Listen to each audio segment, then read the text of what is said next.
ପୁରା एकदम चंगा। ତାପରେ ଦେଖିପାରୁଥିବେ ବାହାରିକି ଆସିଲା ବେଳକୁ ଖରା ହେଇଛି 11:30। କଣ କଲି? ପୁଣି ଗଲି ବର୍ତ୍ତନ ଧୋଇଲି। ବର୍ତ୍ତନ ଗୁଡାକ ପଡିଥିଲା ତ, ବର୍ତ୍ତନ ନ ଧୋଇଲେ ଖାଇବାଟା କେମିତି ବନେଇବ? ବର୍ତ୍ତନଟା ଧୋଇବାକୁ ପଡିବ। ଘର ପାଖକୁ ଆଣିଥିବେ, ଘର ପାଖରେ ରହିଲେ ସେ ସବୁ ମା କରିବେ। ଏଠି କିଏ ଅଛି ଯେ କିଏ କରିବ? ତାକୁ ସବୁ ସଫାସଫି କରି ସାରିଲା ପରେ ଜଲ୍ଦି ଜଲ୍ଦି ଚାଉଳଟାକୁ ଧୋଇଦେଲି।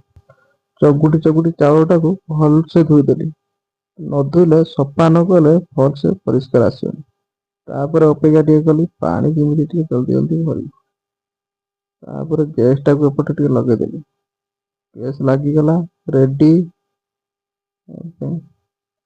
ହାଣ୍ଡିରେ ପାଣି ଭର୍ତ୍ତି। ହାଣ୍ଡିରେ ଯେମିତି ପାଣି ଭର୍ତ୍ତି ହେଇଯିବ, ଖାଲି ଅପେକ୍ଷାରେ ରହିଲି। ଭାଇ ଘରେ ରହିଲେ ଏରା ସବୁ କରିବାକୁ ପଡିବନି। ଘରେ ରହିଲେ ମା ଅଛି, ଭାଉଜ ଅଛି, ସେ ସବୁ କରିବ। ବାଇରେ ରହିଲେ ଏଟା ସବୁ କରିବାକୁ ପଡିବ, ଭାରି କଷ୍ଟ। ନ କଲେ କିଏ ଖାଇବାକୁ ଦବ ବା? ରେଡି ହେଇଗଲା, ଭାତଟାକୁ ବସେଇଦେଲି।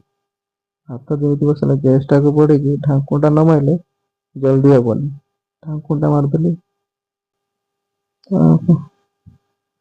ତାପରେ ଆଜି ଡାଲି ହବ, ଭଜା ହବ, ଆଳୁ ଭଜା ଆଉ ଭାତ।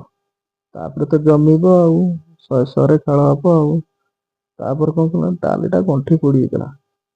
ଜରି ଉପରେ ତ ଗଣ୍ଠି ପଡିଥିଲା, ଖୋଲିବା ପାଇଁ ଭାରି ତାକୁ ଜଲ୍ଦି ଜଲ୍ଦି ଖୋଲି ପକେଇଲି। ଖୋଲି ପକେଇ ସାରିଲା ପରେ ପ୍ରେସର କୁକର ଢାଳିଦେଲି। ପ୍ରେସର କୁକର ଢାଳି ଦେଇକି ତାକୁ ନ ଧୋଇଲେ ହବନି। ଡାଲିଟାକୁ 2-3 ମିନିଟ୍ ବତୁରେଇ ନ ରଖିଲେ ସେ ଡାଲିର ମଇଳା ଯିବନି। ତାକୁ କଣ କଲି ନା, ପାଣି ଦିହରେ ଡାଲିଟା ପକେଇକି 1 ମିନିଟ୍ ଛାଡ଼ିଦେଲି।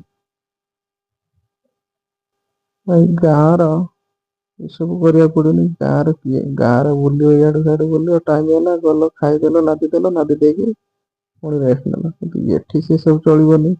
ବାହିରେ ଜାଗା, ନିଜ ହାତରେ ନିଜେ ସବୁ କିଛି କରିବାକୁ ପଡିବ। ନହେଲେ ଏଠି ବାଇରେ ଜାଗାରେ କିଏ ଖାଇବାକୁ ଦବ? ସାଙ୍ଗସାଥି ବି ରହିଲେ କେହି କାହାକୁ ପଚାରିବାର ନାହିଁ। ନିଜେ ଖାଇଲେ ବାପ ନାଁ। ଲୁଣଟାକୁ ଡାଲିରେ ପକେଇଦବା। ସିଝିଲା ଟାଇମରେ ଲୁଣ, ହଳଦୀ ନ ପକେଇଲେ ଡାଲମା ଭଲ ଲାଗେ। ତାପରେ ହଳଦୀ ପଇଲା।